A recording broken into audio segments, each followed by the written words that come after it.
Saya mulai dari laki-laki yang siap untuk memberi istri mempersunting seseorang. Jadi untuk menyunting seorang anak gadis tidak harus menunggu Anda menjadi orang yang istimewa. Kalau Anda ingin menyunting anak gadis, nunggu Anda menjadi istimewa sampai tua, mungkin tidak akan menikah. Akan tapi hidup ini adalah belajar yang tidak ada hentinya. Maka yang paling penting yang ada pada hati seorang adalah insyaf, ingin merubah diri menjadi lebih baik, menyadari kekurangannya. Maka itulah kunci dahsyat untuk menjadi baik. Begitu sebaliknya, kalau orang merasa dirinya baik terus, dia tidak akan bisa bertambah baik. Maka kunci yang pertama bagi orang yang meminang seorang anak gadis adalah siaplah dirimu untuk berubah. Biarpun mungkin Anda adalah paling jeleknya orang di kampung itu, tapi Anda sebagai orang yang punya akal sehat berhak memilih orang yang wanita yang soleh, yang baik. Memang hari itu Anda belum soleh benar, tapi Anda punya cita-cita mulia, cita-cita tinggi untuk menjadi yang solehah. Bahkan mungkin berkata, aku ingin mendapatkan seorang istri yang bisa membimbingku.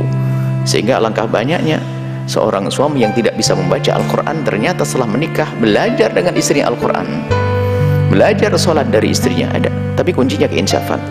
Maka tidak ada baiknya bagi seorang laki-laki yang sombong di dalam hati. Sombong tidak ada baiknya, paling rendahnya manusia. Karena kalau sudah sombong dalam hatinya akan muncul merendahkan. Biarpun istrinya paling baik pun dia akan merendahkan, gak akan pantas menikah. Sementara istrinya juga manusia, bukan malaikat, tentu ada kekurangannya, habis akan direndahkan dan dihabiskan. Maka dia akan laki-laki dungu yang tidak pantas menikah. Maka jadilah Anda orang yang seperti ini, insyaf.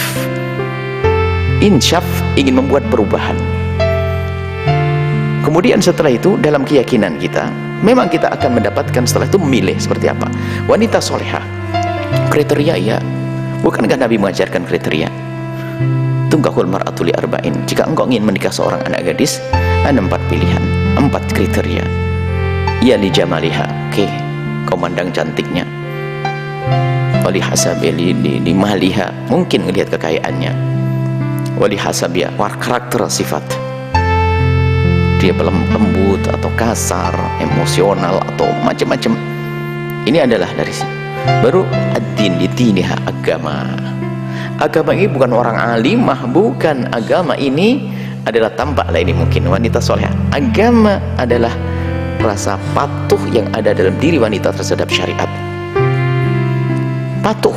Mungkin dia orang yang sangat bodoh, sama kasus dengan laki-laki, tapi dia patuh dengan syariat. Dia tidak mengerti, membaca Al-Quran pun belepotan, bahkan hukum fikih pun pas-pasan. Tapi kalau sudah dikatakan para ustadz ulama, khudu, patuhnya luar biasa. Itulah solehah. Din di dalam hati ada wadah, hatinya adalah bisa dimasuki dengan bermacam-macam kemuliaan. Ada din. Inilah kunci wanita. Tapi kalau wanitanya sama kasusnya, dia bukan wanita yang insyaf, bukan wanita yang punya din, punya agama. Agama itu kepatuhan kepada syariat, sehingga diingatkan bantah. Oh, dari dulu saya juga gini kok, ngapain? Wah, diingatkan masih rewel. Hah? Ya, kalau ada perempuan begini cocoknya sama laki-laki yang kurang ajar tadi itu, biar berantem terus itu. Nah, kalau perempuannya seperti itu, nggak bisa diingatkan, nggak bisa dibimbing, ketemunya cocoknya laki-laki tadi yang nggak pantas ketemu, yang nggak punya insaf tadi, biar ketemu berantem perang nanti. Akan tapi ini makanya at-thayyibun lit-thayyibat, orang baik, laki-laki baik, perempuan baik. Jadi dasarnya, jadi wanita solehah adalah agama bukan menjadi seorang yang alimah, bukan, kepatuhan kepada syariat. Diingatkan oleh seseorang, bangun malam neng. Kenapa bangun malam? Tahajud. Allah senang dengan orang bangun malam, doa dikabul. Oh gitu, semangat. Inilah yang terjadi pada ibu-ibu di kampung sana. Dia bukan seorang alim, tapi jam 3 sudah bangun malam baca Al-Quran. Barangkali 4 hari 3 hari sekhatam Al-Quran. Tapi yang katanya mondok bertahun-tahun itu lihat, sholat tahajudnya itu kadang iya kadang enggak, duhanya pun ngebut banget, macam-macam. Nah, ini insyaf, itu wanita solehah. Jangan tergambar yang wanita soleh harus santri jebolan pondok pesantren. Ya nggak begitu dong. Keinsyafan di dalam hatinya kepada Allah, kepada kebenaran. itulah dia solehah. Diingatkan mudah, marhaba. Diingatkan oleh suaminya, iya bang makasih, kamu tidak boleh gitu sayang. Iya bang, masya Allah senang. Ini sama suaminya diingatkan, bang tidak boleh gitu. Iya. Tapi kalau sudah perempuan diingatkan langsung niup, dari dulu juga begini, repot nikah dengan kamu. Oh tidak dong. Kalau orang solehah sangat senang. Diajak bangun malam, masya Allah terima kasih. Ngomong abang, aku pikir abang dulu ganteng, ternyata setelah sering bangunin saya tahajud jadi ganteng pol. Gitu dong. Capek ini dong. Seperti itu. Jadi begitulah kisah cinta dalam kisah berumah tangga itu. Tidak harus ini seorang alim, nanti kacau dong. Oh harus ustadz, belum tentu ustadz akhlaknya nggak baik juga nggak perlu. Engkau pilih wahai anak gadisku, nggak perlu. Ustadznya nggak beradab, ustadznya sombong. Apa yang diambil dari kesombongannya? Nggak ada perlunya. Karena kalau sombong akan merendahkan dirimu. Kan sombong kepada Allah. Nggak perlu. Sama. Katanya ustadzah jebolan pondok, hafal ini hafal itu, tapi sombongnya setengah mati. Quran hafal, sombong, nggak ada perlunya. Temannya iblis dia. Ngapain kau nikah dengan iblis? Jadi seperti itu, sederhana sekali. Maka benahi dirimu menjadi orang yang insyaf, tawadhu, tidak akan merendahkan. Bahkan kalau wanita, kalau laki-laki soleh, biarpun ada kekurangan yang jelas tidak akan menyebut sebagai kekurangan, apalagi bukan sebuah kekurangan. Istri yang solehah tidak akan menyebut kekurangan pada suaminya. Misalnya kurang fisik, jangan naudzubillah. Mohon maaf, namanya keringat di mana-mana bau, ya enggak? Mungkin seorang istri yang solehah dia akan berkata,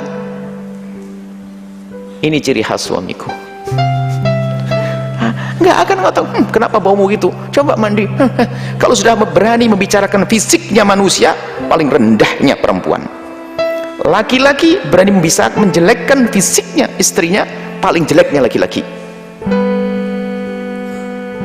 Karena fisik Allah yang menciptakan, menghadirkan. Hati-hati. Suamimu pilihan Allah, istrimu pilihan Allah. Sudah itu. Tinggal untuk menjadikan lebih cantik adalah ghaddul basar, tutup matamu, syukuri nikmat Allah. Ada muncul setelah itu adalah rasa cinta dan kasih sayang. Biarpun menikah tanpa cinta, cinta dibangun setelah pernikahan. Makanya Nabi menyebutkan, nikahkanlah anak perempuanmu dengan orang soleh. Soleh bukan Ustadz soleh saja, Ustadz soleh, Ustadz soleh, soleh insyaallah. Soleh, orang soleh, bukan orang alim maksudnya. Soleh yang dekat kepada Allah, rasa takutnya ada. Jika dia tidak mencintai anak perempuanmu, dia tidak akan merendahkan dan menghinakannya. Orang soleh, jika dia tidak mencintai anak perempuanmu, dia tidak akan merendahkan dan menghinakannya. Dan jika tetap dia tidak ngomong, tidak mengatakan aku nggak cinta kepadamu, aku nggak akan ngomong begitu, karena dia orang soleh.